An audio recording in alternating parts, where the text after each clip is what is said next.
16 दिसंबर की रात चलती बस में दामिनी के साथ जो हुआ उसने हमारे हिंदुस्तान को शर्मसार कर दिया, हर इंसान को शर्मसार कर दिया। हमारी गर्दनें सिर से झुक गई कि हमारे देश में आज ऐसा भी हो सकता है। उन दरिंदों ने, उन भेड़ियों ने उस दामिनी के साथ सिर्फ गैंगरेप ही नहीं किया बल्कि उसके साथ इतनी शारीरिक बर्बरता की कि कोई राक्षस भी शर्मा जाएगा, किसी शैतान को भी शर्म आ जाएगी। लेकिन उन इंसानों को जो शैतान से भी बदतर शैतान बन गए, उनको बिल्कुल भी शर्म नहीं आई। वो बिल्कुल भूल गए कि उनके भी माए हैं, उनके भी बहनें हैं, उन्होंने भी किसी कोख से जन्म लिया है। उन्होंने जिस कोख से जन्म लिया उसी कोख के साथ इतना अपवित्र और बर्बर व्यवहार किया कि इस हिंदुस्तान के हर इंसान की आंखों से आंसू निकले। लोगों ने, हिंदुस्तान के सभी लोगों ने, चाहे वो हिंदू हो या मुसलमान हो, सिख हो या ईसाई हो, सभी आगे बढ़कर सामने आए, सभी ने उसका विरोध किया और सरकार को हिलाकर रख दिया। लेकिन यदि ये जन आंदोलन ना हुआ होता, सरकार के खिलाफ इतना बड़ा जन आक्रोश देश में पैदा ना हुआ होता, तो क्या दामिनी के बलिदान को लेकर आज यहाँ पर सरकार हमारी झुकी हुई होती? या दिल्ली पुलिस की जो नींद हराम हुई, दिल्ली पुलिस जो अब कदम उठा रही है, क्या वो कदम उठाए गए होते? क्या हमारे पुलिस तंत्र में सुधार होने की बातें कभी सोची जाती? कभी नहीं सोची जाती। बड़ी शर्म आती है ये सोचकर कि उन दरिंदों ने ये हैवान की कर कैसे थी। सिर मेरा भी शर्म से झुक जाता है और आपका सिर भी शर्म से झुक जाता होगा। मैं बहुत दिनों से सोच रहा था कि आप लोगों का हिस्सा बनूं, लेकिन मुझे वक्त नहीं मिल पा रहा था। आज मुझे वक्त मिला तो मैं आप लोगों का हिस्सा बनने के लिए आ गया। क्या कमाल के लोग हैं आप, किस शमा को, इस रोशनी को लगातार जलाए हुए हैं। और मेरा आपसे आग्रह है कि इसे तब तक मत बुझने देना जब तक कि उन दरिंदों को फांसी पर नहीं लटका दिया जाता। एक और बात आती है मन में कि जिस लड़के ने सबसे ज्यादा दरिंदगी की उसे नाबालिग बताया जा रहा है। किस बात का नाबालिग? जिसने इतनी बड़ी हैवानियत कर दी हो। अभी तक इस बात की परमिशन नहीं मिली है कि उसकी हड्डियों का टेस्ट कराया जाए ताकि ये साबित हो सके कि वो नाबालिग है या बालिग।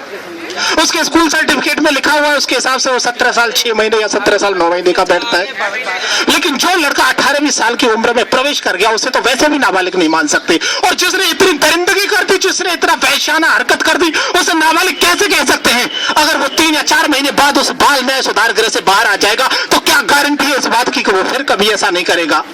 हमारे कानून की वजह से उस नाबालिग का नाम भी सामने नहीं आ रहा, उस नाबालिग की फोटो भी सामने नहीं आ रही। अगर वो छूट जाता है तो समाज में छिपकर वो फिर इस तरह के काम करेगा और हम देख नहीं सकते, हम जान नहीं सकते कि ये लड़का वही है जिसने दामिनी के साथ ऐसी हैवानियत की थी।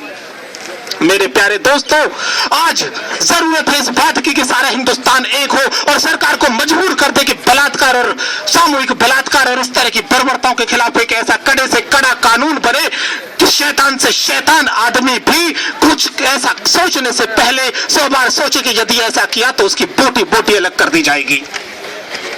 कुछ लोग मुझे अमानवीय कह सकते हैं, परंतु ऐसे शैतानों के लिए तो यही सजा होनी चाहिए कि इस तरह के लोगों की बोटी बोटी अलग कर देनी चाहिए। आप सिर्फ एक उदाहरण साबित कर दीजिए, सिर्फ एक आदमी की बोटी बोटी कर दीजिए, फिर देखो कि इस तरह की बर्बरता कभी सामने नहीं आ सकती। कैसी बात है, कैसी विडंबना है कि सरकारें जनमत से बन सकती है लेकिन कानून जनमत से नहीं बन सकता। बड़ी शर्म आती है जब हमारे नेता कहते हैं, हमारे मंत्री कहते हैं कि कानून हम जनमत के हिसाब से नहीं बना सकते। अरे जब कानून जनमत के हिसाब से नहीं बना सकते तो फिर सरकार भी जनमत के हिसाब से क्यों बनाते हो? फिर क्यों बहुमत के हिसाब से सरकारें बनती है? आज देश का बहुमत कहता है, जनमत कहता है कि कड़े से कड़ा कानून बनना चाहिए, ऐसे हैवानों की बोटी बोटी अलग कर देनी चाहिए, ऐसे हैवानों को सार्वजनिक रूप से चौराहों पर फांसी के फंदे पर लटका देना चाहिए और यदि इससे भी तगड़ी कोई सजा हो तो वो सजा ऐसे हैवानों को दी जानी चाहिए। मेरी भी बहनें हैं, मेरी भी माएं हैं। अब उस घटना के बाद से मुझे भी डर लगता है। जब वो रात को देर से लौटती हैं तो मन में कहीं ना कहीं आशंका होती है और इस तरह की आशंका आप लोगों को भी होती होगी। हर माँ बाप को, हर बहन भाई को आज इस तरह की आशंकाएं सताने लगी है कि कहीं दामिनी के साथ जैसा हुआ वो हैवानियत किसी के द्वारा उसके घर तक न पहुंच जाए। देश में एक इस तरह का डर का माहौल पैदा हो गया है। अब जरूरत है इस बात की कि जब हमारे देश का राजनीतिक तंत्र, हमारी सरकार इस बात को साबित करे कि इस भय के माहौल को खत्म करे, कोई ऐसा जबरदस्त कानून लेकर आए कि इस तरह के भेड़िए, इस तरह के हैवान डर के मारे इस तरह की सोच रख भी न पाए।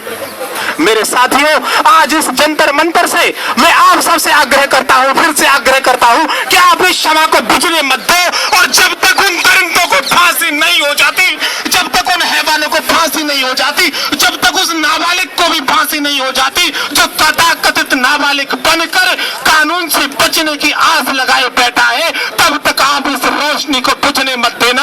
और हम ऐसे कानून को मानने को बिल्कुल तैयार नहीं हो सकते जो एक वहशी दरिंदे को फांसी के फंदे से बचा दे। हम इस तरह के कानून को मानने के लिए तैयार नहीं हो सकते। और इन्हीं शब्दों के साथ मैं खत्म करता हूं। जय हिंद, जय भवानी। बलात्कारियों को फांसी दो।